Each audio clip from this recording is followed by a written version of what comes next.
ते सर्व सहकारी शिक्षण संचालक तसेच मुख्य नियामक, नियामक, परीक्षक, सर्व संस्थाचालक, प्राचार्य, मुख्याध्यापक तसेच सर्व क्षेत्रीय अधिकारी, सर्व संघटना मंडळाच्या सर्व समित्याचे सन्माननीय सदस्य, मंडळातील सर्व अधिकारी व कर्मचारी या सर्वांच्या भोवभोव सहकार्यामुळेच आज दिनांक 5 मे 2025 रोजी उच्च माध्यमिक प्रमाणपत्र परीक्षेचा म्हणजे 12वीचा परीक्षेचा निकाल जाहीर करताना मला मनस्वी आनंद होत आहे।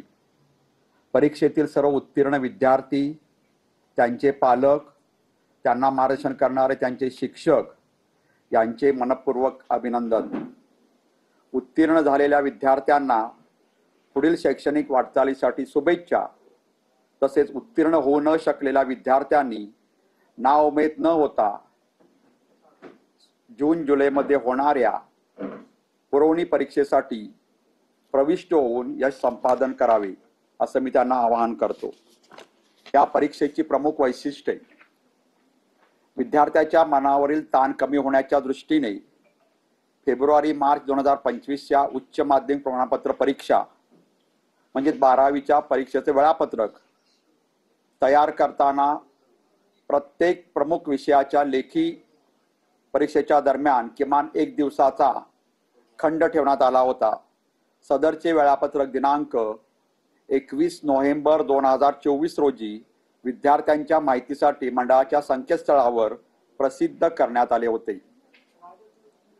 विद्यार्थ्यांना व्यावसायिक अभ्यासक्रमाच्या परीक्षेची तयारी करण्यासाठी अखंडपणे पुरेसा वेळ मिळावा म्हणजे साधारणतः नीट जी या परीक्षेसाठी तसेच परीक्षांचे निकाल लवकर जाहीर होऊन पुरवणी परीक्षा लवकर होण्याच्या दृष्टीने यावर्षी प्रथमच मंडळाच्या इतिहासात 12वीची परीक्षा साधारणतः 10 दिवस पूर्वी आयोजित करण्यात आली होती। परीक्षेच्या कालावधीत अनेक विद्यार्थी नकारात्मक विचाराने किंवा परीक्षेच्या भीतीने मानसिक दडपणाखाली असतात। अशा विद्यार्थ्यांना नैराश्यातून बाहेर काढण्यास मदत करण्यासाठी राज्य मंडळ स्तरावरून समुपदेशन करण्यासाठी 10 समुपदेशकांची नियुक्ती करण्यात आली होती।